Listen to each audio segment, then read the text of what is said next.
Hello दोस्तों, बहुत बहुत स्वागत करता हूं आप सभी का हमारे इस नए वीडियो में। मायावती जी ने आज कांग्रेस और भारतीय जनता पार्टी की फिर से पोल खोल दी है। दोनों पार्टियों को कितना कितना चंदा मिला, आज मायावती जी ने इसको लेकर पूरे देश को ये बताया। आंकड़ों के हिसाब से ही बता दिया है कि किस पार्टी को कितना चंदा मिला है, कैसे ये पार्टियां धन्ना सेठों और पूंजीपतियों के इशारे पर सारा कामकाज करती हैं। तो आज मायावती जी ने चुनावी चंदे को लेकर एक बहुत बड़ा खुलासा किया है। आज की वीडियो बहुत ज़्यादा इंपॉर्टेंट होने वाली है हमेशा की तरह, तो इस वीडियो को ध्यान से पूरा देखिएगा दोस्तों। अगले साल दिल्ली में विधानसभा का चुनाव है, बिहार में विधानसभा का चुनाव होने वाला है, और 2026 की बात करूं तो पश्चिम बंगाल, केरल और असम में विधानसभा का चुनाव होने वाला है, और 2027 में सबसे बड़ा चुनावी संग्राम है, उत्तर प्रदेश में विधानसभा का चुनाव होने वाला है। अभी आपने देखा कि मायावती जी ने एक आह्वान किया था 24 दिसंबर को। अमित शाह ने जिस तरीके से बाबा साहेब का अपमान किया, उसको लेकर किस तरीके से लोग सड़कों पर उतरे थे, हमने आपको वीडियो दिखाई थी और बहुत सारे लोगों की बातें भी आपको सुनाई थी। ग्राउंड पर लोग आकर क्या कुछ बोल रहे थे, कितने लोग जागरूक नजर आए, वो मैंने आपको दिखाया था ग्राउंड रिपोर्टिंग के द्वारा। अब मायावती जी बहुत ज्यादा सक्रिय हो गई हैं। हर मुद्दे पर खुलकर वो अपनी राय दे रही हैं, हर मुद्दे पर वो बोल रही हैं, खुलकर जबरदस्त तरीके से प्रहार कर रही हैं। लेकिन अभी भी एक लेबल मायावती जी पर लगाया जा रहा है कि मायावती जी बीजेपी की बी टीम है, मायावती जी बीजेपी के दबाव में है। लोगों ने यह नहीं देखा कि अमित शाह के बयान के खिलाफ मायावती जी ने आंदोलन का आह्वान किया था। लोगों ने इस बात को नोटिस नहीं की। और 2016 के बाद पहली बार ऐसा हुआ जब बसपा के जो सिपह सालार थे, जो कर्णधार थे, जो समर्थक थे, वो सड़कों पर नजर आए थे, और एक हुजूम, एक जोश बहुजनों का नजर आया था सड़कों पर। तो मायावती जी को भले ही विरोधी उनके टारगेट करें कि बीजेपी की बी टीम बताएं, लेकिन मायावती जी जानती हैं कि कब क्या कैसे बोलना है और कैसे आगे बढ़ना। ये बात और है कि पार्टी का जो परफॉर्मेंस है थोड़ा सा खराब हुआ है। हालांकि जब पार्टी की परफॉर्मेंस की बात आती है तो मशीन का भी जिक्र होता है। मैं ग्राउंड पर था, मैंने कई लोगों से पूछा, बताइए बसपा कैसे हार रही है। तो बहुत सारे लोगों ने, जिससे बात होती है तो लोग बोलते हैं भाई बसपा बैलेट से जीतती थी 2007 में, जब बसपा पूर्ण बहुमत से सरकार में आई थी तो बैलेट के सहारे आई थी। लोगों ने ये हमें बताया और कहा कि आज भी अगर मशीन हटा दो, बैलेट लेकर आओ, तो फिर से बीएसपी की सत्ता उत्तर प्रदेश में आ जाएगी। इस तरह की बातें भी अब लोग करने लगे हैं। लोगों में गजब की जागरूकता है। तो मायावती जी ने चुनावी चंदे को लेकर किस तरीके से बीजेपी और कांग्रेस पर प्रहार किया, ये मैं आपको बताने जा रहा हूं। कांग्रेस पर खास तौर से अंबेडकर का तिरस्कार करने का एक और फिर से मायावती जी ने आरोप लगाया, क्योंकि कांग्रेस ने बाबा साहेब का कितना सम्मान किया ये आप लोग जानते हैं। बाबा साहेब को कानून मंत्री पद पर रहते हुए इस्तीफा देना पड़ा था, और बाबा साहेब को भारत रत्न जीते जी नहीं मिला था।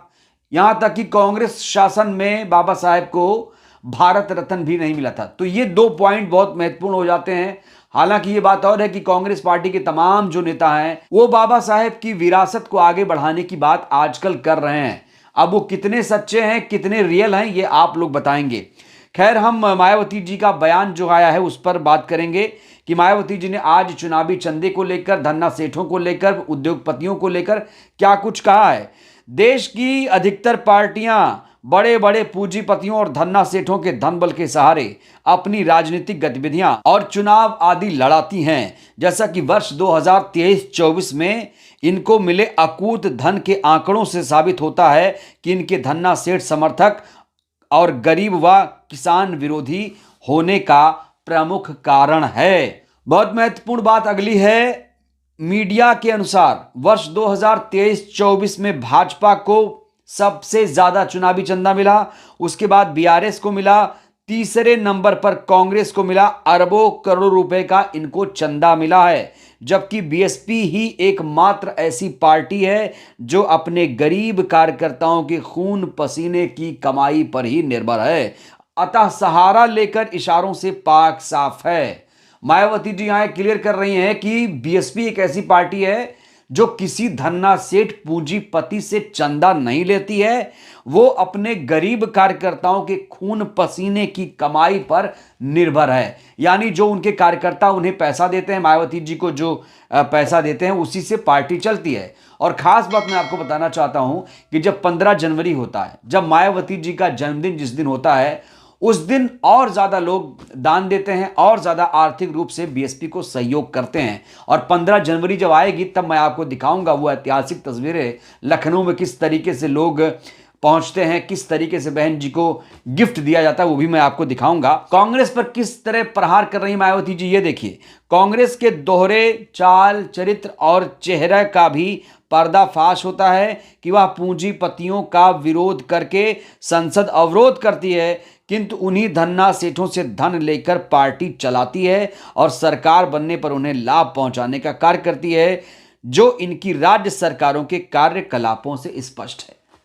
मायावती जी कह रहे हैं कि भले राहुल गांधी जी यहां अडानी पर हमला बोलते हैं और संसद नहीं चलने दिया जाता है, लेकिन सच्चाई यह है कि राज्य सरकारें, चाहे पहले गहलोत की सरकार जो राजस्थान में थी, या फिर कर्नाटक में जो भी सरकार है, या फिर चाहे जो तेलंगाना में सरकार है, वो ये कह रही है कि केंद्र स्तर पर ये लोग धन्ना सेठों का, उद्योगपतियों का विरोध तो करते हैं, उनकी नीतियों का विरोध तो करते हैं, लेकिन इनकी जो सरकारें हैं ये उनसे चंदा लेती हैं, उनसे डील करती हैं। इस तरह बहन जी एक बड़ा खुलासा यहां करती हुई नजर आ रही हैं। उन्होंने आगे कहा, इसी प्रकार भारत रत्न परम पूज्य बाबा साहेब डॉक्टर भीमराव अंबेडकर के मामले में उनका और उनके अनुयायियों की उपेक्षा व तिरस्कार करती हैं, लेकिन इनके वोट के स्वार्थ की खातिर किस्म किस्म की छलावापूर्ण राजनीति भी करती हैं। लोगों को हमेशा ही सावधान रहने की जरूरत है। तो मायावती जी यहां साफ तौर से कह रही हैं कि बाबा साहेब के अपमान पर जो जो पार्टियां आजकल नए नए कारनामे कर रही हैं, उन आप लोगों को उनसे सावधान रहने की जरूरत है।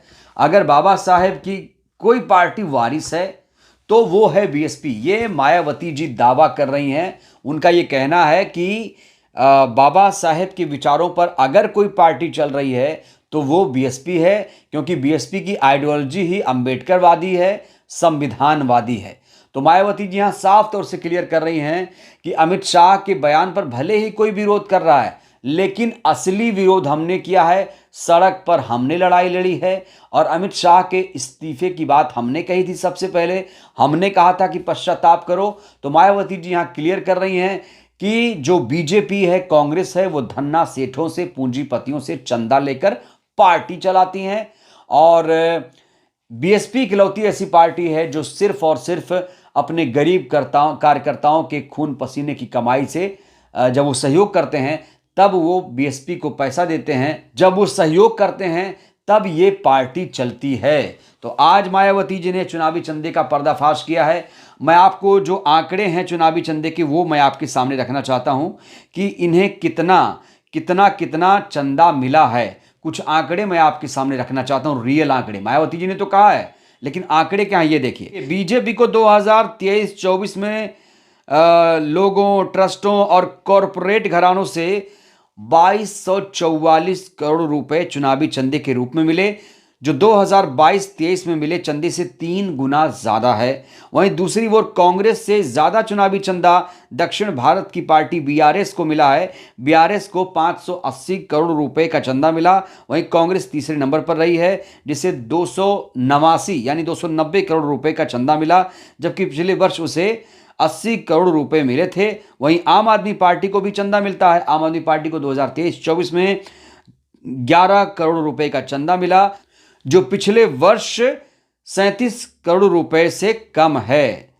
तो पिछले वर्ष जहां आम आदमी पार्टी को 37 करोड़ रुपए का चंदा मिला था, तो वहीं इस बार 23-24 की बात करें तो कहा जा रहा है कि इन्हें 11 करोड़ रुपए का चंदा मिला। तो ये वो पार्टियां हैं जो धन्ना सेठों से या ट्रस्टी से या यूं कहिए कि लोगों से, कॉर्पोरेट घरानों से चंदा लेती है। लेकिन बीएसपी इकलौती ऐसी पार्टी है जो किसी से चंदा नहीं लेती है। इसी आंकड़ों को आज बताने की कोशिश की है बहन कुमारी मायावती जी ने।